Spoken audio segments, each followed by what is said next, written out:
Most of the left and some segments of the right, alongside with the entirety of the cathedral media, are completely and utterly disconnected from the average run-on-the-mill individual in both Europe and North America.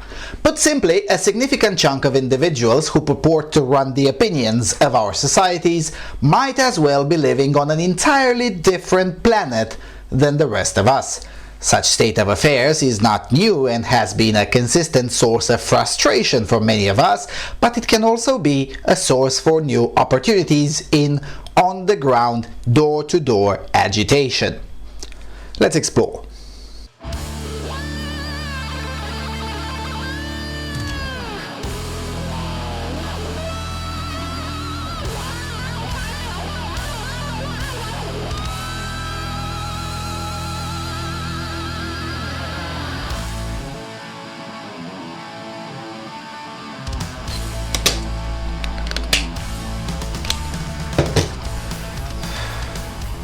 Hello everyone and welcome to the Freedom Alternative.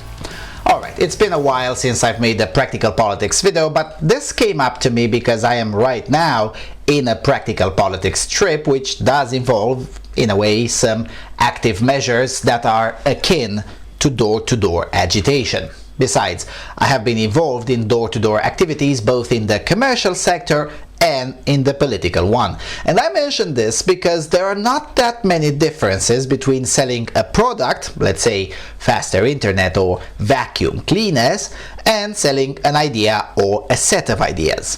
While the techniques employed might vary a bit, the initial objections by the people are the same whether those people are potential customers or potential voters. So, with that in mind, allow me to give you 5 lines that have been proven to be highly effective in door-to-door and/or community-level political agitation.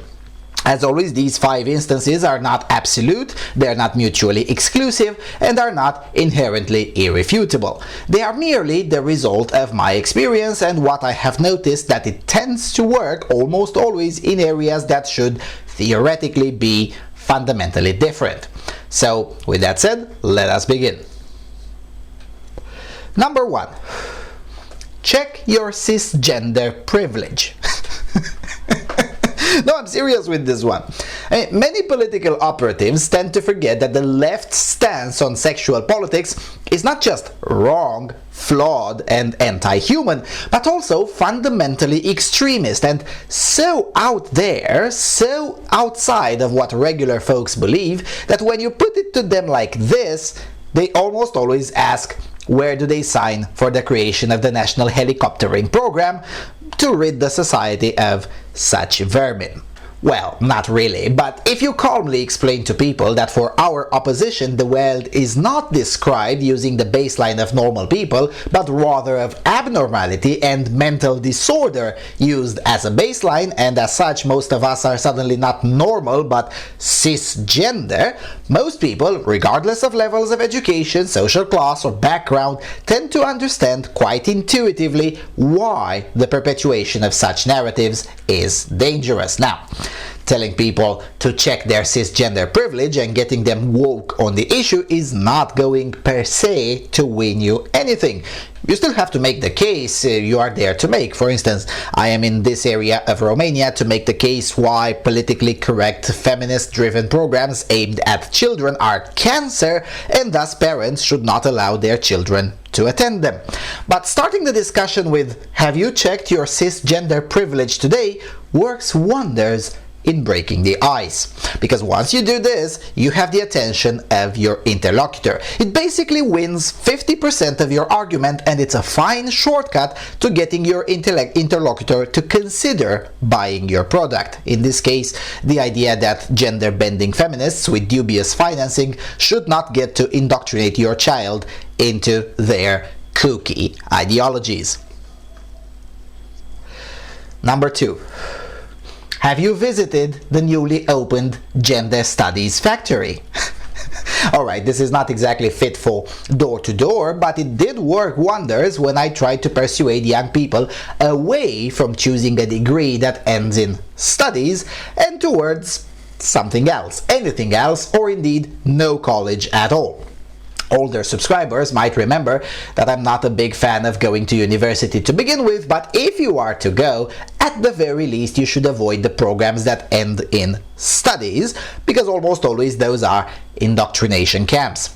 Anyway, this line works fantastically well with youngsters of a working class background, even if they themselves aspire to a more bourgeois lifestyle and aren't particularly keen on more traditional type of work. The reason is quite simple. Those who grew up with at least some harshness in life do understand, even at age 18 or 19, that earning a living is, at the very least, slightly more important than your feelings. And a line like, "Yeah, I'm sure they'll be waiting for you at the gender studies factory," provides just enough shock value to compel most individuals to at least attempt to rethink at least some of their assumptions about their future and life in general. Now, does this work with every individual all of the time? No, of course not. Nothing works all the time, but it works most of the time, especially with youngsters who weren't born into wealth, which is most youngsters, especially in Europe, since there are hardly any rich people left in socialist Europe. Anyway, number 3. Emphasizing the fiscal burden. Now, this is true for all of Europe with the exception of Liechtenstein, and it's true for Canada. It may work in the United States too, especially in California. But I haven't personally tested it yet, so I don't know for sure. I have tested it in 8 countries of Europe and it works like a charm, so I'm quite confident in recommending it to other people as well. Okay, so this is going to take a while to unpack. So what does emphasizing the fiscal burden mean? Well, most non-leftists find it quite difficult, especially in Europe, to discuss economics with the common folk. Now, this is not by accident. Our public schools, and this is true both in the Intermarium and the former Western Bloc, have been in the business of making sure us and our children do not learn economics in school, but instead some version of socialism, Keynesianism in the former Western Bloc, and Marxism-Leninism in the Intermarium, followed again by Keynesianism after 1990. As a result, the vast majority of the voting public, including those who might identify themselves as right-wingers, suffer from various degrees of economic illiteracy.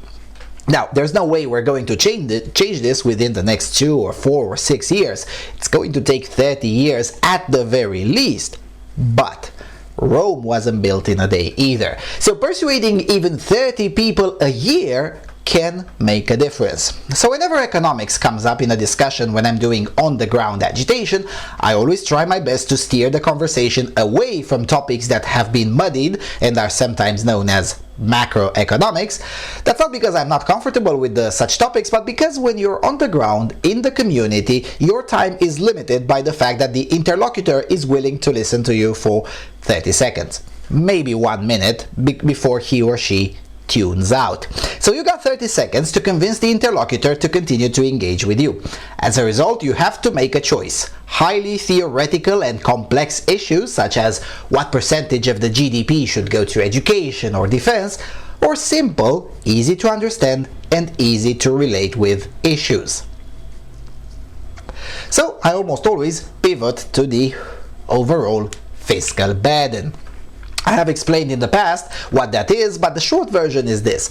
The official tax rate is only a tiny portion of how much the government steals from you, under the assumption that the faceless bureaucrats in the remote capital know better how to spend them than you do. So for example, here in Romania the official tax rate is 16%. That's one of the lowest in the European Union. That's great, right? Well, not so fast. It's great for people like me who rarely record any taxable income and who are doing their best to avoid having to ever be recorded again as an official employee. But that's not how most people function. Most people rely on a wage. Now, thankfully, recently the whole legal fiction of taxes on the employer has been abolished. So now my job has gotten easier and the fiscal burden has become a lot more transparent than it was last year. However, Romania is now an exception to the rule.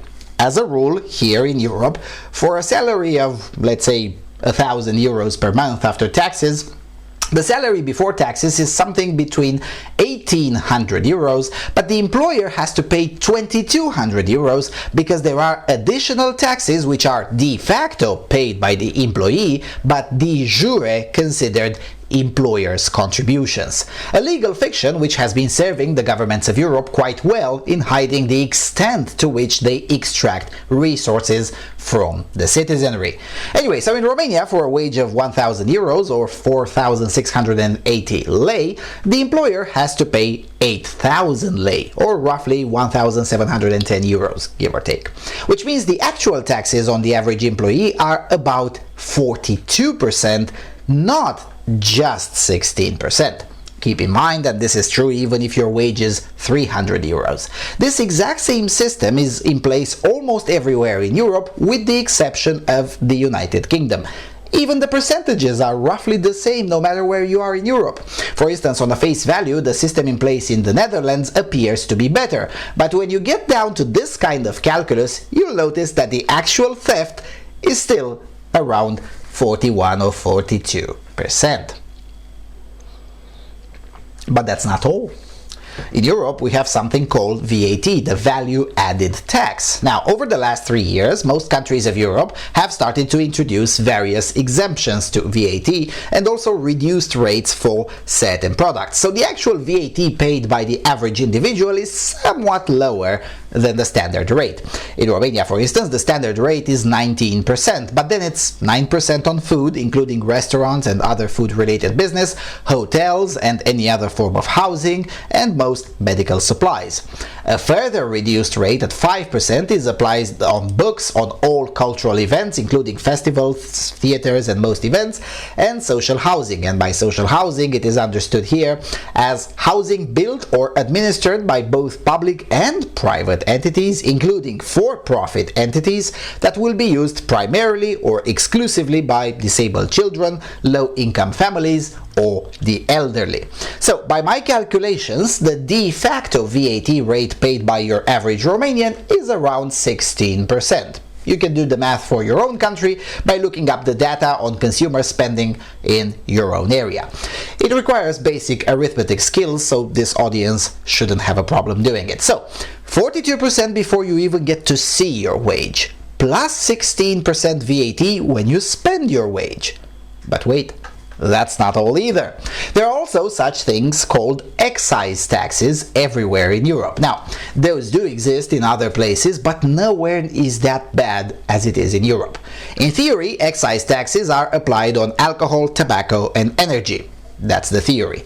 In practice, it's a little bit more complicated.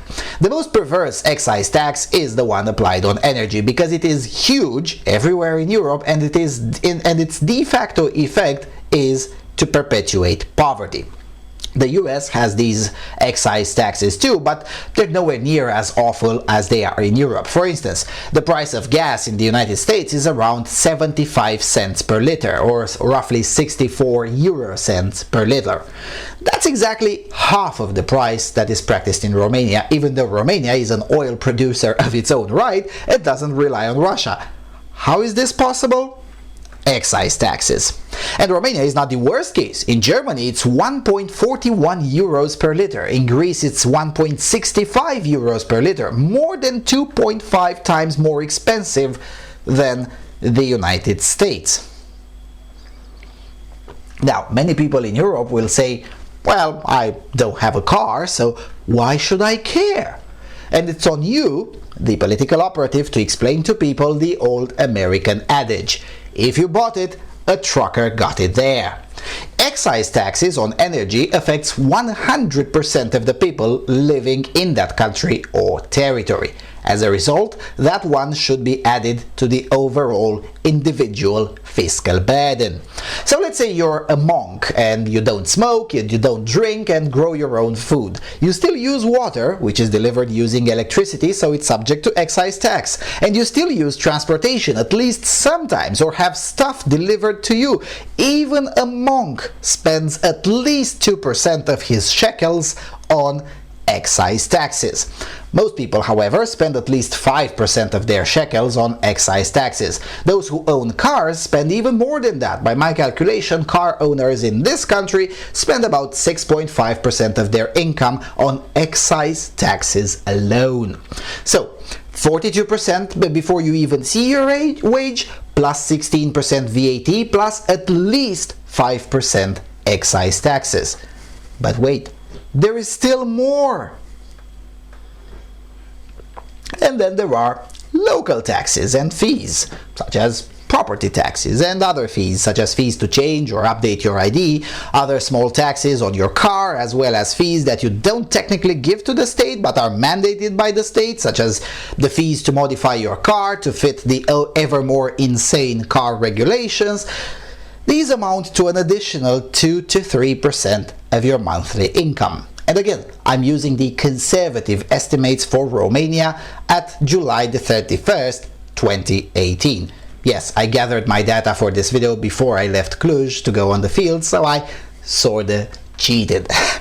So, now let's add up. 42% before you even see your wage, plus 16% average VAT burden, plus 5% excise taxes, plus 2% local taxes and fees. That amounts to 65% of your monthly income. That is the actual fiscal burden in this country. And again, those are conservative estimates and assume you don't own a car, or if you do, you don't use it too often. The middle class's fiscal burden is indeed even bigger. And keep in mind that in most of Europe is way in excess of 70%. Now, I spent a lot explaining this so you can do your own homework before you go on the field. But armed with this number, after you do your homework, make sure you hammer it down as often as possible in discussions with average voters. And be empathetic. Ask them how they feel giving more than 2/3 of their income to the government. You'll be surprised how many natural libertarians are out there. Again, this will not move mountains in one day, but consistently telling people what the fiscal burden actually is, rather than citing them EU reports or complicated legalese, has paid dividends for our ideas in several countries, including this one. The fiscal burden 2 years ago was 71%. The highest was 74% back in 2009. I'm saying this because you need to keep in mind that this kind of work is longer term.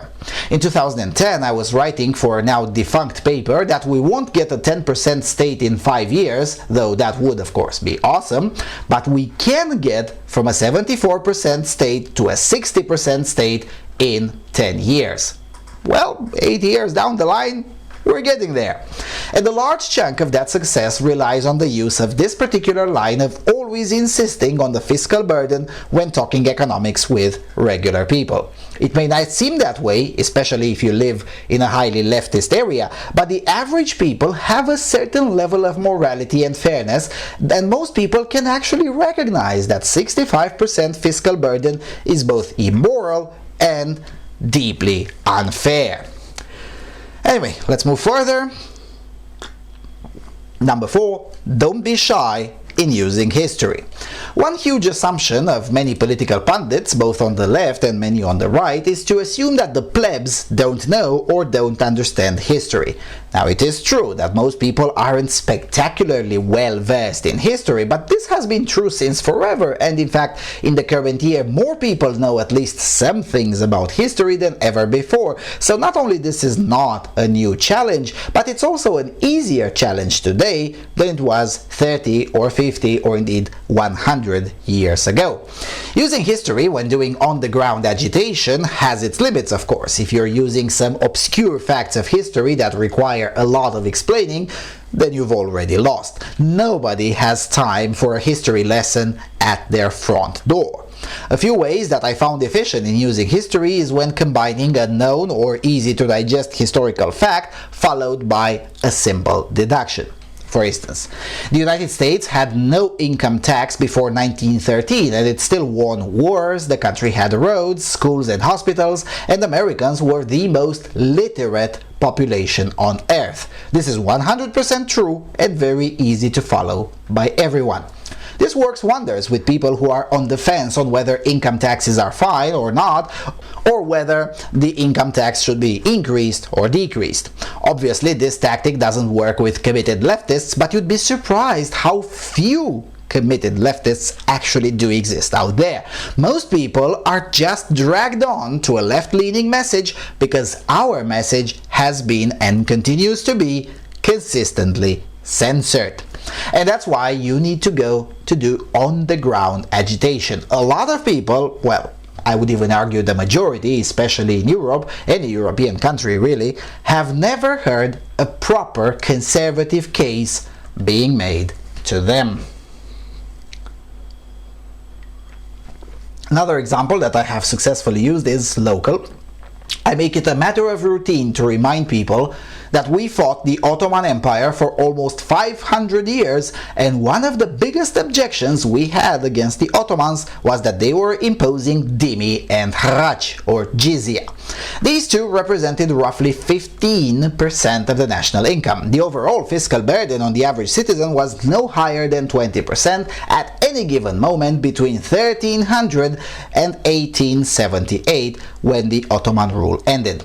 So then I ask, of course rhetorically, how come we were willing not just to go to war, but stay in a perpetual state of war for almost 500 years for a fiscal burden of 20%, but now we're supposed to be civilized and bend over and take it, the institutional rape of 65% fiscal burden? Are we out of our collective minds, or are we just ignorant?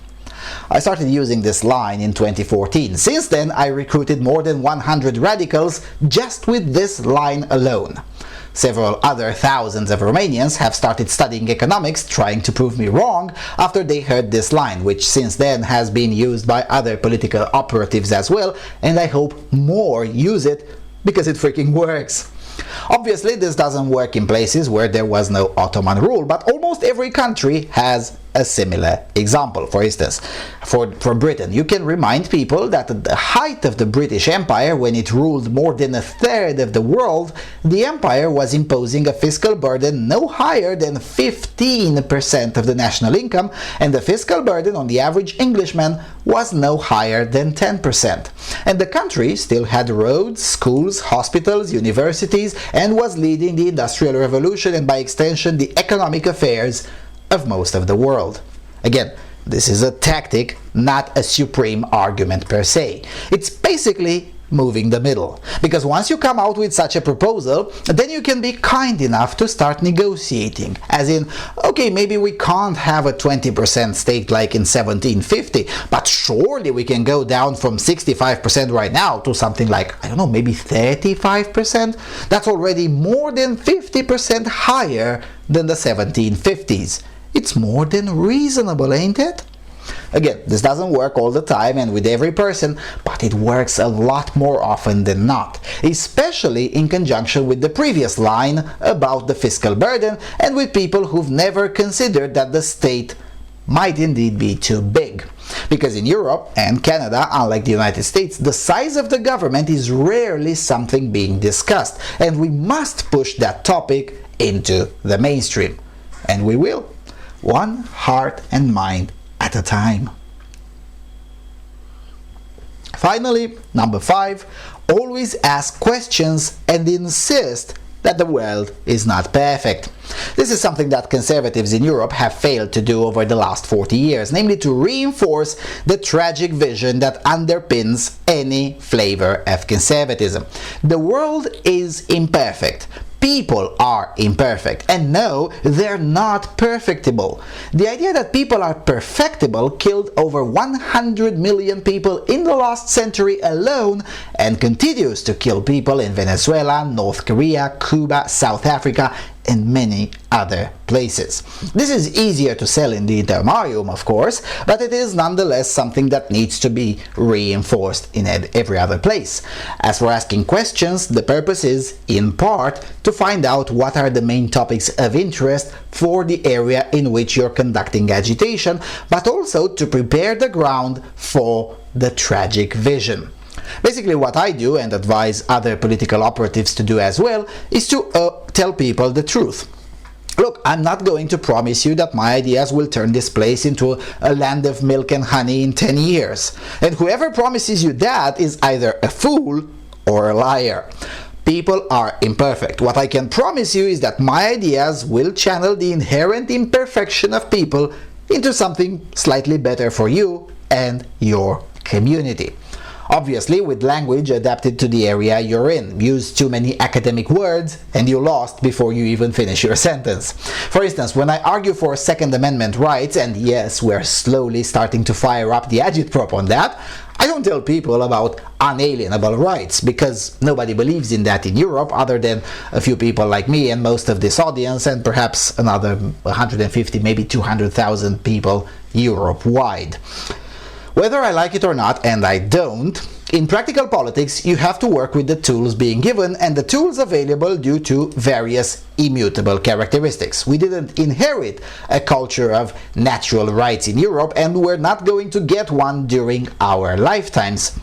But that doesn't mean we cannot argue for some of its outcomes and policies and gradually increase the awareness of the underpinnings. So when I argue for Second Amendment types of rights in rural areas, I argue in terms of trust.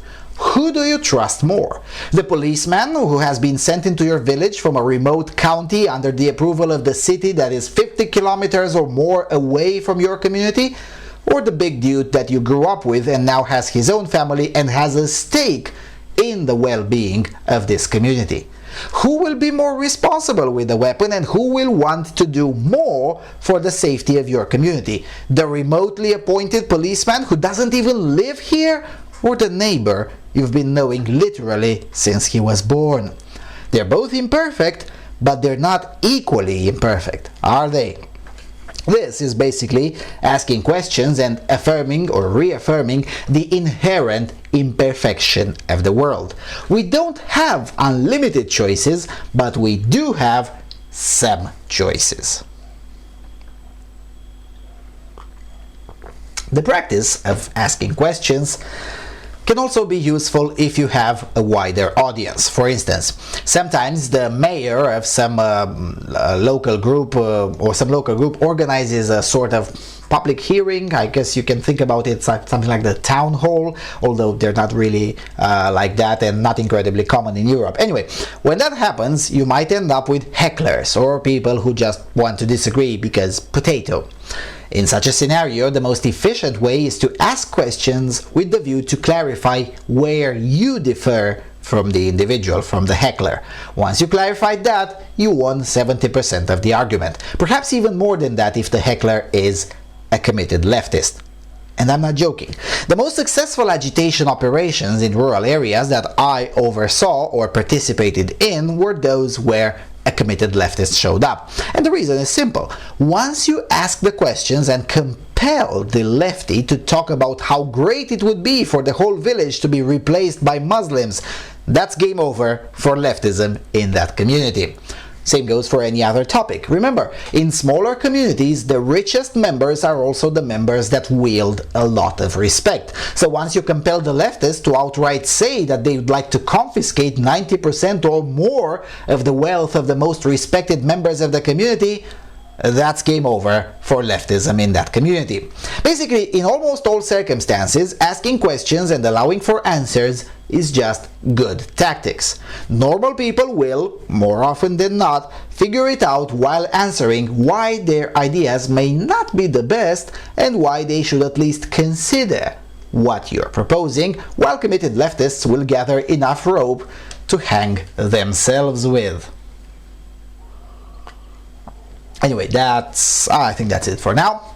I've already been going on for quite some time, so I will now cede the floor to you. Have you used any of these before? And if yes, what were the results? Also, many of you watching this have already engaged in agitation. What other lines and tactics have you personally used? Please do share the experience, because only if we learn from each other we'll be able to craft a better message. Do keep in mind that I'm not talking here about the next elections or anything like that. I'm talking here about how to change hearts and minds and how to get people to think. If we succeed with that, votes will follow. Politics is downstream from culture, but culture is also downstream from agitation and subversion, and in most of Europe we're not yet at the level of penetrating the mainstream culture, although already some noticeable progress has already been achieved since I started this channel, but there's still a lot more to work.